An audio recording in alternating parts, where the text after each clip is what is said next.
Kalau begitu aku butuh peta bintang terbaru dari alam suci Buddha ilahi. Dan semua informasi tentang roh tujuh warna yang memecah laut, semakin detail semakin baik. Penjaga itu sudah sampai sejauh ini.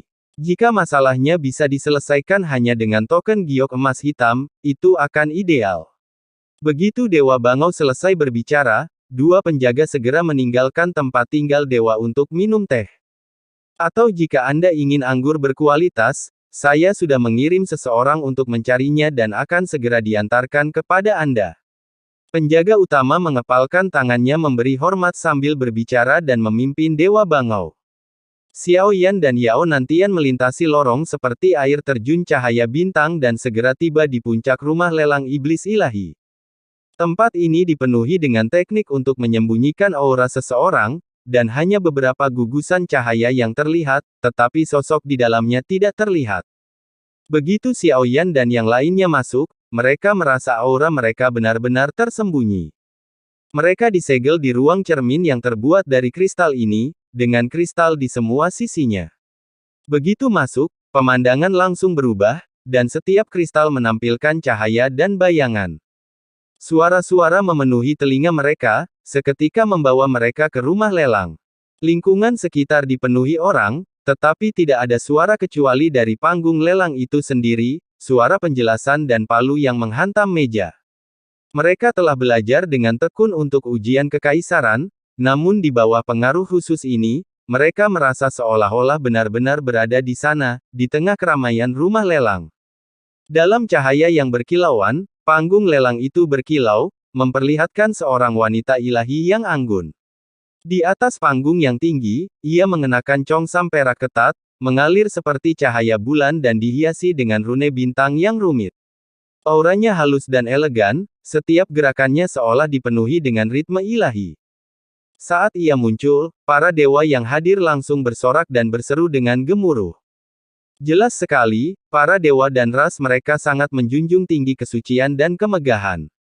Para tamu terhormat, suara sang dewi, jernih dan merdu seperti musik surgawi, terdengar saat ia berbicara.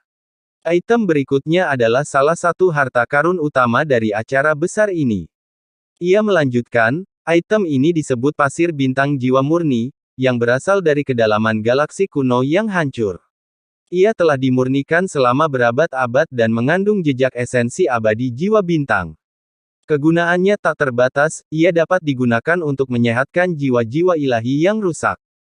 Memulihkan jiwa yang rusak. Begitu selesai berbicara, dia melambaikan tangannya, dan sebuah kotak transparan yang terbuat dari kristal bintang perlahan naik.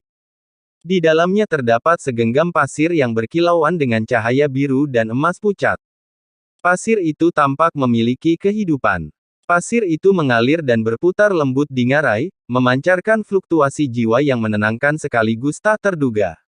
Tatapan Xiao Yan sedikit menyipit. Memang benar, itu memiliki efek memulihkan jiwa, tetapi ada sedikit berlebihan di dalamnya. Kehilangan jiwa untuk menyelamatkan Tian Zhang Wang tidak akan berdampak signifikan padanya dalam jangka pendek, tetapi jika dia tidak membangunnya kembali, itu akan menjadi semakin berbahaya, dan akan sulit bagi kekuatan jiwanya untuk terus meningkat. Penawaran awal, 3 juta koin iblis ilahi. Wanita dari klan ilahi itu mengumumkan harganya. Koin iblis ilahi. Xiao Yan belum pernah mendengarnya. Ini seharusnya mata uang unik yang digunakan di rumah lelang iblis ilahi, tetapi dia tidak memiliki satu pun. Namun, tidak perlu khawatir. Dia tidak memiliki apapun, tetapi Dewa Bangau di sampingnya sangat berharga. Token giok emas hitam yang dia keluarkan menunjukkan bahwa apa yang disebut pasir bintang jiwa murni benar-benar berlebihan. Benda seperti itu sama sekali tidak berharga. Dewa Bangau mencemooh hal ini. Itu sama sekali tidak penting baginya. Begitu dia selesai berbicara, pancaran cahaya dari kacamata mulai menyebar liar di berbagai ruangan pribadi. 4,5 juta, 5,3 juta koin iblis ilahi. Xiao Yan jelas melihat tawaran terus diperbarui pada koin emas besar di kedua sisi platform lelang. Harga dengan cepat menembus angka 8 juta koin iblis ilahi. Tepat ketika harga akan berhenti dan dilelang, Xiao Yan tiba-tiba berkata, "Saudara He, jiwaku rusak." Mungkin sesuatu yang dapat memperbaiki jiwaku akan berguna.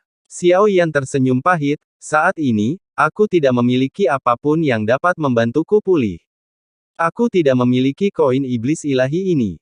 Saudara He, bisakah kau meminjamkanku sedikit? Immortal He tampak terkejut bahwa Xiao Yan menginginkannya dan segera menoleh ke penjaga. Aku menginginkan ini. Begitu Immortal He selesai berbicara, koin emas itu segera diselimuti cahaya emas hitam.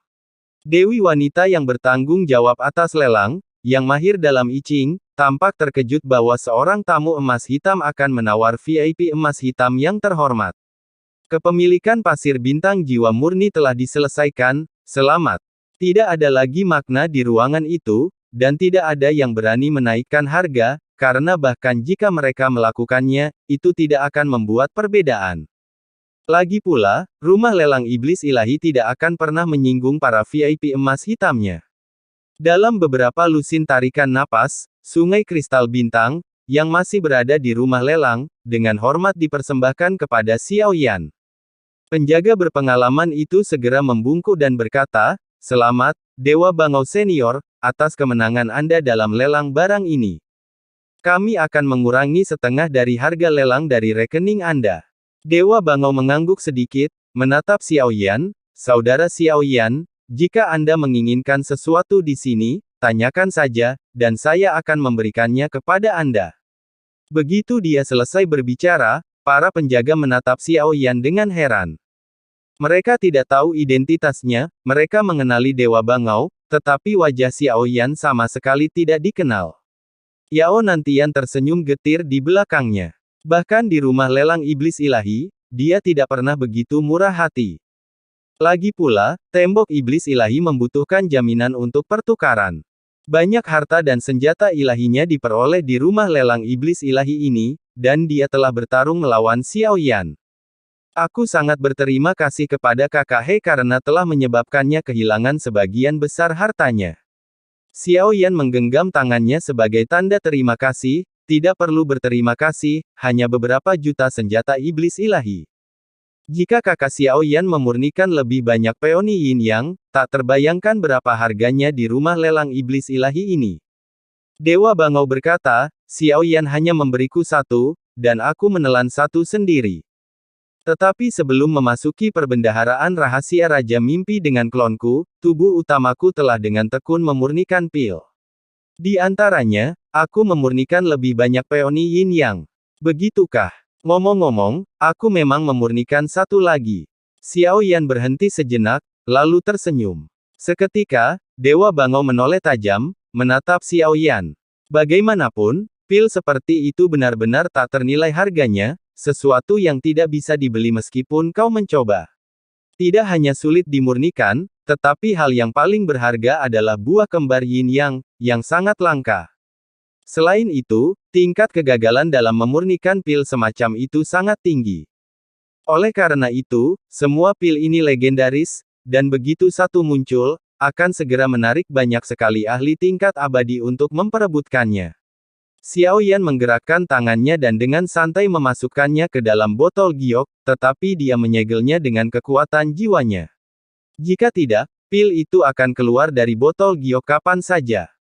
Pil ilahi seperti itu, dan disimpan dalam botol giok biasa. Dewa Bangau terstunet sejenak, menatap botol giok di tangan Xiao Yan, merasa sangat tak berdaya.